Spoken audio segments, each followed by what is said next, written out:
నమస్తే, welcome to our channel. Jaganmohan Reddy ప్రభుత్వ హయాంలో సకల శాఖ మంత్రిగా వ్యవహరించారు సజ్జల రామకృష్ణారెడ్డి అని చెప్పి అందరూ చెప్తూ ఉంటారు.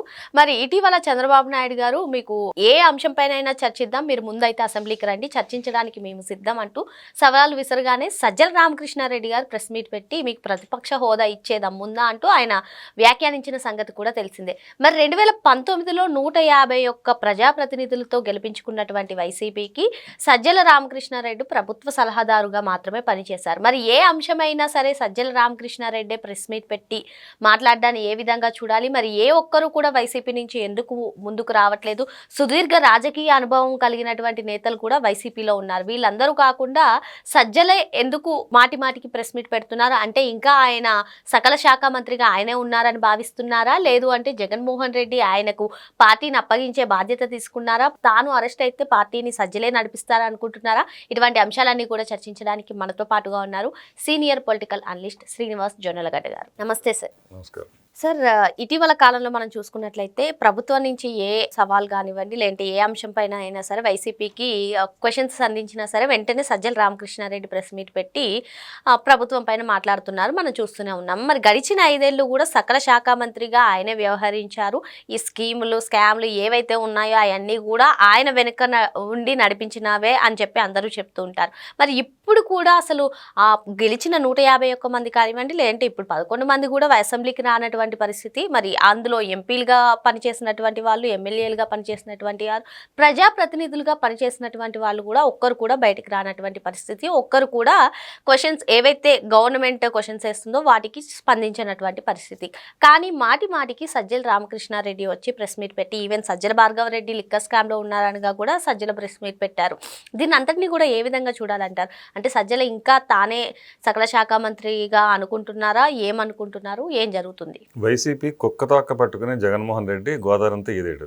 అది మాత్రం అర్థమైంది ప్రజలకి. తనకైతే అర్థం కానిట్టుంది ఇంతవరకు. మరి అర్థం అయ్యి మరి ఇంకా చర్యలు తీసుకోవడానికి వెనక ముందు ఆలోచిస్తున్నాడా, లేకపోతే అసలు అర్థం కాలేదా? విషయం అయితే మనకు అర్థం కాదు. ఇప్పుడు మొత్తంగా అయితే కార్యకర్తలకైతే అర్థమైంది. అలాగే వైసీపీ నాయకులకి, వాళ్ళందరూ కూడా సజ్జల రామకృష్ణారెడ్డి శల్యసారథ్యం వహించబట్టే ఈ రోజున ఈ పరిస్థితి వైసీపీకి దాపరించింది అనేది అందరూ క్లియర్గా ఇప్పుడు బయటకు వచ్చి కొంతమంది వాహాటంగానే మాట్లాడుకుంటున్న పరిస్థితి. ఎందుకంటే వైసీపీకి ఇవాళ 11 స్థానాలు వచ్చిన తర్వాత కూడా ఇప్పటికి ఇంకా సకల శాఖ మంత్రిగా తనే అనుకుంటున్నాడా, ఆ భ్రమంలో ఉంటున్నాడా?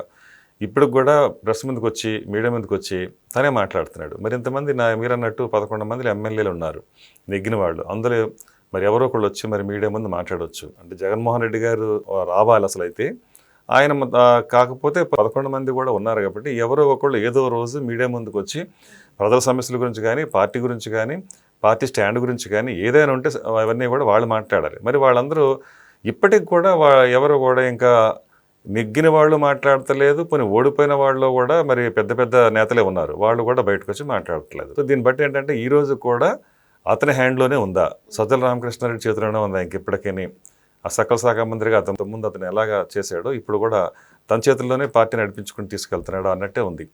సో ఇది బాహటంగానే కార్యకర్తలు కానీ, అలాగే వైసీపీ లీడర్స్ కానీ అందరూ కూడా వ్యతిరేకిస్తున్న సందర్భం అంటున్నారు. సార్, మీరు చెప్పినట్టుగానే వైసీపీ కార్యకర్తలు కానివ్వండి, వైసీపీ నాయకులు కానివ్వండి, సజ్జలకి ఇంతటి ప్రిఫరెన్స్ ఇచ్చారు కాబట్టి పార్టీ పరిస్థితి ఇక్కడ వరకు వచ్చింది, సజ్జల వల్లే ఇదంతా జరిగింది, అయినా సరే సజ్జలకి ప్రిఫరెన్స్ ఇస్తున్నారు జగన్మోహన్ రెడ్డి అని చెప్పి సొంత కార్యకర్తలే బాధపడుతున్నట్టుగా కూడా తెలుస్తుంది. దీనిపైన మీరేమంటారు? ఇది ఒక రకంగా చెప్పాలంటే సెల్ఫ్ గోల్ చేసుకుంటున్నారు జగన్మోహన్ రెడ్డి గారు అని అంటున్నారు వాళ్ళంతా. వాళ్ళు కోరుకున్నది ఏంటంటే ఇప్పటికైనా సజ్జల రామకృష్ణారెడ్డి పక్కకి పెట్టమంటున్నారు.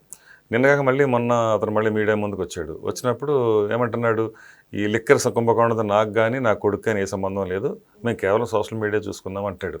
అంతకుముందు ఇతను సాక్షి పత్రికలో చేశాడు, ఎడిటర్గా అనుకుంటాను.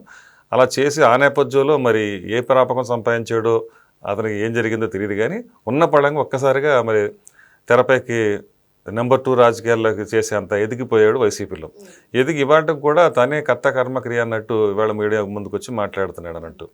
సో ఇలాంటి పరిస్థితుల్లో అతనికి ఇప్పుడు నిన్న మాట్లాడితే ఏమంటున్నాడు, చంద్రబాబు గారు సిద్ధం అనే మీరు సభలు పెడుతున్నారు కదా, నేను సవాల్ విసురుతున్నాను, సిద్ధమా మీరు వచ్చి చర్చించడానికి ఏ సమస్యల గురించి అయినా అని మాట్లాడినప్పుడు అసెంబ్లీకి వచ్చి మీరు మాట్లాడండి, ప్రతి ప్రశ్నకి నేను సమాధానం చెప్పడానికి సిద్ధంగా ఉన్నాను, నా ప్రశ్నలకు కూడా మీరు సమాధానం చెప్పడానికి సిద్ధంగా ఉన్నారా అని ఛాలెంజ్ చేసినప్పుడు తోకముడిచాడు కదా ఈయన. ఏమంటున్నాడు, చేతగాని మాట ఒకటి మాట్లాడుతున్నాడు, మీకు ప్రతిపక్ష హోదా ఇవ్వండి మేము వస్తామంటున్నాడు. అది రాదని తెలుసు అతనికి. అది ఒక రకంగా ప్రజలు ఇచ్చేది. ప్రతిపక్ష హోదా ఎవరు ఇవ్వాలి? ప్రజలు ఇవ్వాలి. అంతేగాని అధికారంలో ఉన్న పార్టీ ప్రభుత్వం వాళ్ళు ఎవరిది? మీకు అసలు మ్యాండేటే అది. వీళ్ళు 11కి పరిమితం అయిందంటే అర్థం ఏంటి? ప్రజలు ఆ విధంగా పరిమితం చేశారు. పరిమితం చేసిన తర్వాత దాని ఉద్దేశం ఏంటి? ప్రజలు నిర్ణయించారు. ప్రతిపక్ష హోదా కూడా లేకుండా ఓడించారు. ఈ ఓటమిని అంగీకరించలేక, జీర్ణం చేసుకోలేక మీరు ఈ రోజున ఇంకా అవాకులు చవాకులు మాట్లాడుతా లేనిది అడుగుతున్నారు. మీరు ప్రతిపక్ష హోదా ప్రజలు ఇవ్వాల్సింది, అది వాళ్ళు ఇవ్వలేదు, ఇంకా వేరే వాళ్ళు ఇచ్చేది కాదు. మరి మీరు వచ్చి ప్రజల సమస్యలు మాట్లాడాలి. అది మాట్లాడకుండా డొంకతిరుగుడు మాట్లాడతా అంటే ఎలాగూ ప్రతిపక్ష హోదా అనేది ప్రభుత్వం ఇచ్చే పని కాదు కాబట్టి ఆ సాకుతో ఈ ఫేక్ ప్రచారంతో ఇంకా 5 ఏళ్ళు అసెంబ్లీకి రాకుండా ఉండటానికి చేసుకున్న ప్లాన్ ఇది. సో ఇంకా ప్రజల సమస్యలు వాళ్ళకి పట్టవండి.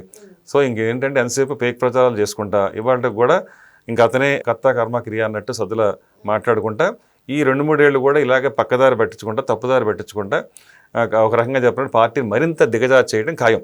ఇప్పటికే దిగజారిపోయింది పార్టీ. ఇవాళ కూడా పులివెందుల్లో మనం చూసాం, మరి ఒంటిమిట్లో మనం చూసాం. ఇలా జరిగిన తర్వాత కూడా మరి జగన్మోహన్ రెడ్డిలో రియలైజేషన్ రాలేదా? ఈవెన్ జగన్మోహన్ రెడ్డికి గుండె చెప్పుడు A2గా వ్యవహరించినటువంటి విజయసాయిరెడ్డి ఈరోజు పార్టీ నుంచి దూరం అయిపోవడానికి ఎన్నో ఏళ్ళ నుంచి రాజారెడ్డి అప్పటి నుంచి కూడా విజయసాయిరెడ్డి వీళ్ళతో ఉన్నటువంటి ఆడిటర్గా పనిచేసినటువంటి దాఖలాలు, కానీ ఇప్పుడు దూరం అయిపోవడానికి కారణం కూడా సజ్జలే అని కూడా కొందరు అంటూ ఉన్నారు. మరి ఏంటి, ఏ విధంగా చూడాలంటారు? అయినా కూడా సజ్జలకే ప్రిఫరెన్స్ ఇవ్వడాన్ని పొమ్మనకుండా పగబెట్టి చాలామంది అయితే పంపించేశాడు. సజ్జల్ని కలవటానికి కూడా అసలు వీలు కాని పరిస్థితులు ఉండేవి ఒకప్పుడు. అంటే జగన్మోహన్ రెడ్డి గారిని ఎలాగో కలిసే అవకాశం చాలామందికి ఎప్పుడూ లేదు. ఎమ్మెల్యేలకు కానీ లేదా మంత్రులకు కానీ ఉండేది కాదు. ఎప్పుడైనా ప్రాప్తం దొరికితే ఎప్పుడో కలవటం అన్నట్టే ఉండేది. ఇప్పుడు కూడా చూసాం కదా మనం, ఆయన పులివెందుల్లో ఆయనకి స్వయంగా కలవాలంటే VIP పాస్ ఇచ్చిన పరిస్థితి. సో ఇలాంటి వాళ్ళు ప్రజలకు ఏ విధంగా జవాబుదారీతనంగా ఉండగలుగుతాడు? ప్రజల సమస్యలు ఎలా తెలుసుకుంటాడు? కనీసం కార్యకర్తలుగా కూడా వాళ్ళు కలవాలంటే కూడా పాసులు తీసుకుని వెళ్లాల్సిన పరిస్థితి వచ్చాక ఇంకా అసలు ప్రజల సమస్యలు గాలి కుదిలేసినట్టే కదా. ఇక్కడ సజ్జల రామకృష్ణారెడ్డి కలవాలంటే కూడా ఆ రోజున నెలల తరబడి ఎదురు చూడాల్సిన పరిస్థితి ఉండేది ఎమ్మెల్యేలకు కానీ వాళ్ళకి కానీ. సో మొత్తంగా పార్టీని అయితే నెట్టేట ముంచడంలో అతను కూడా ఒక పాత్ర పోషించాడని అనుకోవచ్చు. అదే చెప్పుకునేది సల్లిసారాజ్యం అని చెప్పుకుంటున్నారు వీళ్ళే. వాళ్ళ కార్యకర్తలే అంటున్నారు సల్లిసారాజ్యం చేసి పార్టీని నెట్టేట పనిచేస్తాడని. సరే ఏదైనా కానీ ప్రజల్లో తిరుగుబాటు వచ్చిందండి. ఎందుకంటే వీళ్ళ నాయకత్వంలో లోపాలు ఉంటే అదొక ఎత్తు. సరే ఆ లోపాలు ఎలాగూ మనం ఈ సందర్భంగా మాట్లాడుకుంటున్నాం, కానీ అసలు ముందుగా ప్రజల్లోనే వీళ్ళ మీద తీవ్రమైన వ్యతిరేకత వచ్చేసింది. ఎందుకంటే వాళ్ళు తీసుకున్న స్కాములు కానివ్వండి, గోతులు కానివ్వండి, ఇవన్నీ కూడా వాళ్ళ గోతులు వాళ్ళే దొక్కున్నారు.